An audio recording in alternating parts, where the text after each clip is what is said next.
Assalamualaikum warahmatullahi wabarakatuh. Perkenalkan, nama saya Fahriansyah Bagas Anugrah, mahasiswa dari Politeknik Negeri Cilacap dengan nomor induk mahasiswa 200101028, kelas Teknik Elektro 2C. Di video kali ini saya akan mengerjakan tugas UAS, yaitu membuat materi tentang Reliability Constraint Maintenance atau yang biasa disebut dengan RCM. Apa sih RCM itu? Reliability atau keandalan adalah probabilitas suatu komponen atau sistem untuk melakukan fungsi yang ditentukan dalam periode waktu tertentu di bawah kondisi yang dirancang untuk beroperasi. Reliability Constraint Maintenance adalah metode pemeliharaan dengan memanfaatkan informasi yang berkenaan dengan kehandalan suatu fasilitas dengan tujuan mencapai strategi perawatan yang efektif, efisiensi, dan mudah dalam pelaksanaannya.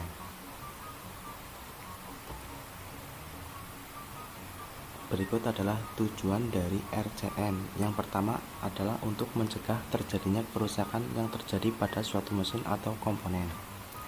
Yang kedua, untuk memperpanjang umur mesin atau komponen. Kemudian yang ketiga, untuk mengurangi terjadinya downtime akibat kerusakan fasilitas produksi dan penunjang lainnya akibat kerusakan secara tiba-tiba. Kemudian tujuan yang nomor 4 yaitu untuk menjaga mesin dan komponennya agar selalu dengan kondisi prima dan berfungsi dengan baik. Kemudian nomor 5, mempertahankan fungsi sistem sehingga berkurangnya frekuensi kegagalan dengan mengidentifikasi penyebab kegagalan.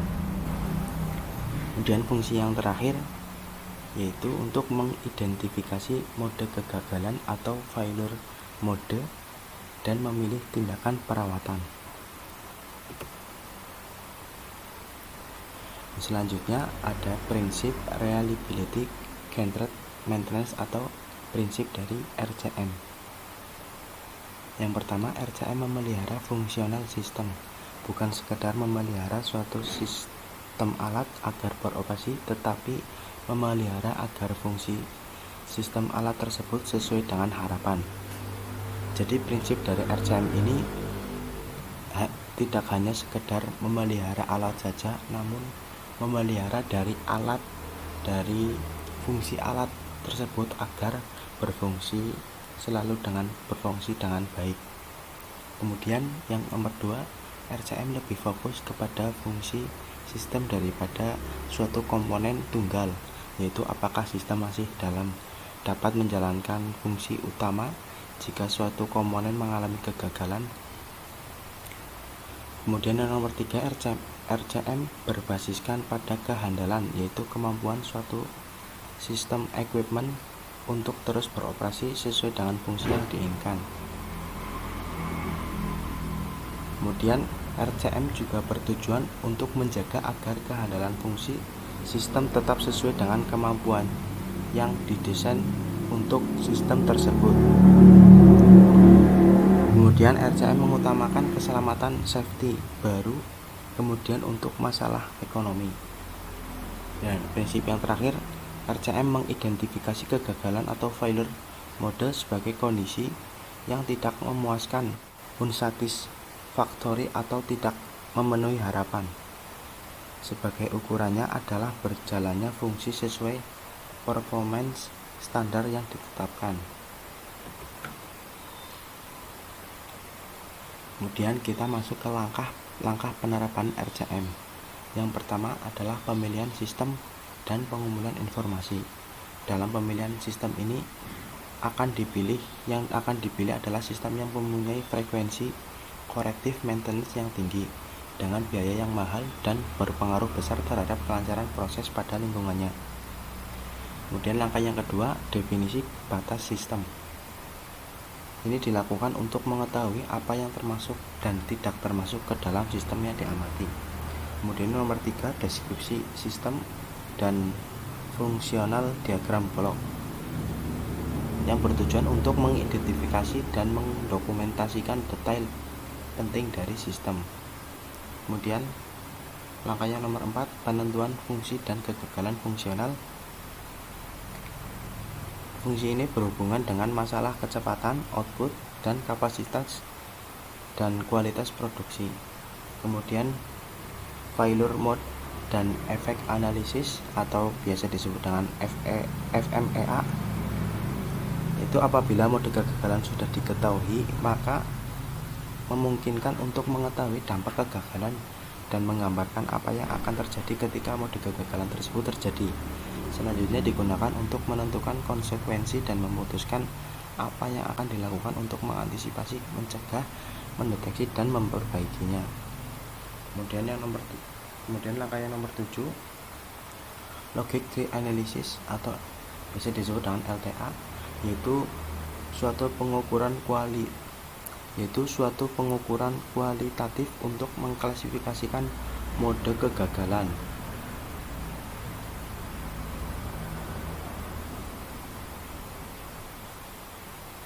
Mode kegagalan biasanya ada 4 pada logic tree analysis ini. Yang pertama adalah safety problem atau biasa di kategori A, termasuk mode kegagalan mempunyai konsekuensi dapat melukai atau mengancam jiwa seseorang.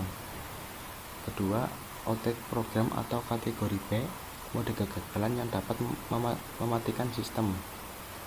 Kemudian 3, minor to investigation economic problem atau kategori C, adalah mode kegagalan tidak berdampak pada keamanan maupun mematikan sistem. Dampaknya tergolong kecil dan dapat diabaikan. Nomor 4 pada logic tree analysis adalah hidden failure atau kategori D, adalah kegagalan yang terjadi tidak dapat diketahui oleh operator. Kemudian langkah penerapan RCM yang terakhir adalah task selection atau pemilihan kebijakan perawatan. Task selection dilakukan untuk menentukan kebijakan yang mungkin untuk diterapkan dan memilih task yang paling efisien untuk setiap mode kegagalan. Selanjutnya ada komponen RCM. Yang pertama ada reactive maintenance, preventive maintenance, predictive maintenance, dan proactive maintenance. Reactive maintenance adalah maintenance yang dilakukan saat terjadi kegagalan fungsional. Kemudian preventive maintenance adalah pemeliharaan yang dilakukan secara rutin untuk memastikan keandalan aset dan memperpanjang umur peralatan industri, atau yang dilakukan sistem ini mencegah kegagalan fungsi yang terjadi. Kemudian predictive maintenance dilakukan untuk memprediksi atau menganalisis sampai kapan sebuah mesin dapat beroperasi secara normal. Kemudian proactive maintenance yaitu pencarian dan memperbaiki penyebab terjadinya kegagalan fungsi untuk mencegah kegagalan yang sama. Jadi pada proactive maintenance ini yaitu pencarian yang menyebabkan terjadinya kegagalan fungsi, dan itu jangan terulang kembali. Atau proactive maintenance adalah sistem pemeliharaan yang meliputi preventive maintenance dan predictive maintenance, di mana pemeliharaan dilakukan untuk menghindari kerusakan atau breakdown. Penggunaan RCM ini dilakukan pada industri besar di mana digunakan sistem atau peralatan yang kompleks. Kegagalan sistem dan peralatan menimbulkan kegangguan perekonomian, keamanan, dan resiko lingkungan. Contohnya seperti pada industri penerbangan, pembangkit listrik, perusahaan layan publik, dan industri lepas pantai. Sekian yang bisa sekian materi RCM yang dapat saya sampaikan. Apabila banyak kekurangan saya mohon maaf. Wabillahi taufiq wal hidayah. Wassalamualaikum warahmatullahi wabarakatuh.